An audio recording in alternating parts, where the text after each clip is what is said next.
Alright guys, first trade recap for this channel. So yeah, I'm just going to briefly just go through how I today made $450 on my day trading demo account, preparing for my top step eval. I've been trading some evals on cash, forex and indices prop firms. They were absolutely terrible in my opinion. And now I've decided to switch to futures. So I have a pretty good understanding of my strategy. I think I like you could wake me up in my sleep when I'm sleeping, and I could tell you my exact strategy without even hesitating.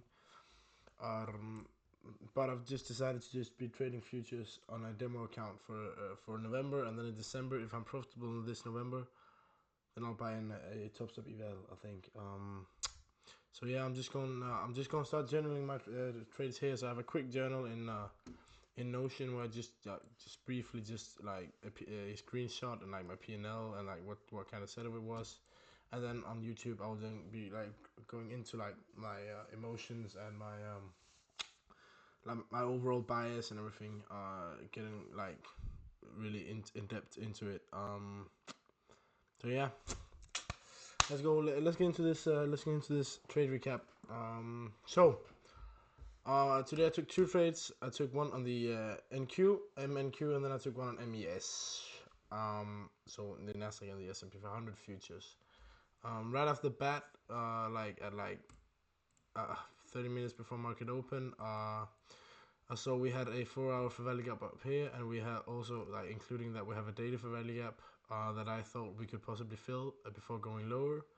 But I could also see on the 4-hour time frame that we had broken structure to the upside. Um, and then like this is the candle that closes 30 minutes into market open. And as you can see now, then that broke below. So now we're bearish again on the higher time frame, like just the overall direction. So that was a possibility for me to retrace into this daily for value gap, maybe up to this 4-hour, and then perhaps we want to go lower. Another possibility for me was also for us to fill this 4-hour for value gap. Now I just removed it because it was in the way when I was gonna enter for a value gap. But as we could then see, we inversed, and once we inversed, I could see that we're probably not gonna go higher at all. So what I was targeting was, I was thinking, if I'm gonna take a trade today, I'm going to take a continuation trade, because in London session we filled this 1-hour value gap, which then was my key level, and then I was gonna enter on this continuation. So as soon as I had a retrace, I would enter. But the mistake I made on NQ, this was the first trade I took. The mistake I made was that as soon as we filled this for value gap, this first one, and then we filled it, and then we had an inverse for value gap to the downside, that I entered with 1% risk approximately. But the issue was that we had multiple other for value gaps above, so I shouldn't have entered in that. I should have waited for us to retrace, and if we didn't retrace into them, then I shouldn't have taken a trade, basically. So what ended up happening was, I think I entered with 3 contracts on MQ. That was about, what was that, $438 risk approximately. That was almost 1%, and I ended up getting stopped out there. And yeah, but I was very confident in us going lower. I just made the mistake of only letting it retrace into one for value gap when there's multiple. So what I was looking for was, I was looking for us to retrace into this 15-minute for value gap, because if we did so, then we had like all the for value gaps in like nearby would have been filled. So I chose to look for a re-entry. I'm allowed, my trading plan says that I'm allowed to take 2 trades a day. But if I lose both, then I am not trading for the rest of the week, and I have to calm down, and I have to make sure that I've got a grip on my strategy, and I do have a very good grip on my strategy, so that is not the issue. That is not an issue. But I was waiting for a retrace, and the retrace looked just a bit cleaner on the 15-minute. That was like, I just thought that looked better. As we can see, we did not quite fill the. I don't think we filled the equilibrium of this 15 minutes for value gap. No, as you can see, we did not fill the equilibrium. I'd like for equilibrium to get swept away for value gap before I see it as filled. and as you can see, we did fill the 15-minute fair value gap. And then after we so as we can also see, we can either say we filled the 15-minute fair value gap, or we can just say we filled the last of the 3 consecutive fair value gaps. We did fill it. So this was the other trade I took. So we came up and filled the last fair value gap, and I saw a break structure to the downside, but that could be a break structure to the downside on the 1 minute just to fill this fair value gap and go higher. We then had a bit of consolidation here, and then once we inversed, I inserted a limit order with 9 contracts, which it was approximately 400 and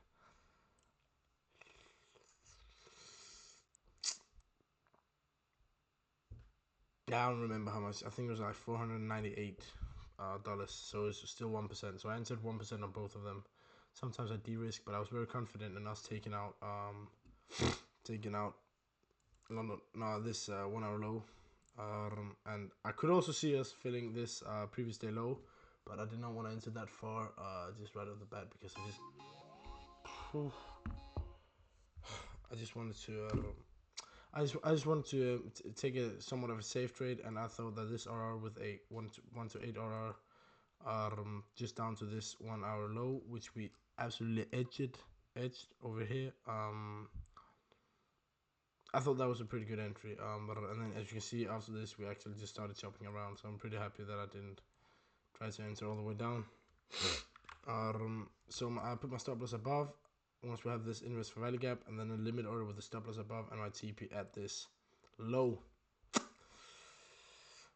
And yeah, I think my psychology is starting to get better. I did not really I didn't get that angry when this hit stop loss, because I knew that it did not stress me, because I knew that it was a mistake that I made. So it wasn't like, sometimes I get a bit nervous, like, is my strategy really working? And I think that's pretty much destroying a lot of traders, because I just thought that I made a mistake because we didn't retrace into all of the fair value gaps. That was a big risk I took. I took the trade. I made a mistake.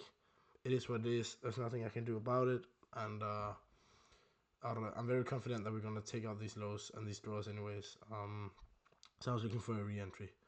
And yeah, once we had that re-entry, I then entered shorts. Yeah, it didn't really bother me that much, as I said, on the NQ trade. And then on the ES trade, I think I had my emotions pretty well too. My break-even target, at first I was thinking about putting my break-even target all the way up here, but I thought that my excuse would then be that I've already taken 1 loss, so like it would be kind of dangerous for me to not put my break-even target as soon as possible, because then maybe I took another loss. But I chose to not be too to not be too emotional. So I put my break-even target once we filled this 1 hour fair value gap, and I was a bit nervous here too, because there was a possibility of us just filling this and going higher, but I was still very confident in us just taking out this low right here. So I had my break-even target here. I moved my stop loss to break-even, and then we just went all the way through. I did not close any partials or anything. This was a full TP trade, and I think it was a pretty good setup. So yeah, I think my psychology was pretty good on this. And of course, if this would have been a loss, I would not have taken any more trades, because 2 is the absolute maximum that I trade on a day. I'll take on a day. If I take a win as the first trade, I'm not trading that day either. And if I take a break-even trade, then I can take another trade. But I still have to be cautious, and I have to don't overtrade. That's pretty important for me too. I've never had a problem with it. I hope I never get a problem with overtrading. And yeah, so yeah, that's actually gonna be everything for this trade recap, you guys. I just wanted to get it out on the on YouTube, because that's a bit easier than just having to write all of it in Notion, and then I have something to post too, so I can show my journey from taking good trades, from taking bad trades to better trades to even better trades once I evolve as a day trader. So yeah, and there was no news today either. There was just Governor Bailey speaking, I think, in London, in the Great Britain. So that didn't really affect us. So it was not that bad. There was no American financial news of Forex Factory. So yeah. yeah, that's gonna be this trade recap. I'm pretty happy with the day. I'm happy that I could make back that loss in this other one, and the other trade that here I just forgot to say that ended up in a $888.75 win, which leaves this new account that I started in November, leaves us at $450 profit and 75 cents. So yeah, make sure to like, subscribe, join my Discord community down below. That would be very appreciated. And yeah, I'll just see you guys. I will. This video I'm posting today. I've got scheduled to like the 10th of November, I think, or like the 7th or something like that. What date is it? No, I think it's like the 10th of November. I've got all the way until then. I've got scheduled unprofitable diaries videos, and I'll just maybe create a couple more today or tomorrow. Yeah, that's probably what I'm gonna do. If I take a trade tomorrow, of course I'll make a recap here. I'll do that for every trade I take from now on. So I have the quick journal in Notion, and then I have this YouTube channel where I can take my trade recaps. So yeah, that's gonna be everything for this video, guys. Yeah, I'll just see you guys in the next video that I'll post on this channel. So I'll see you guys there.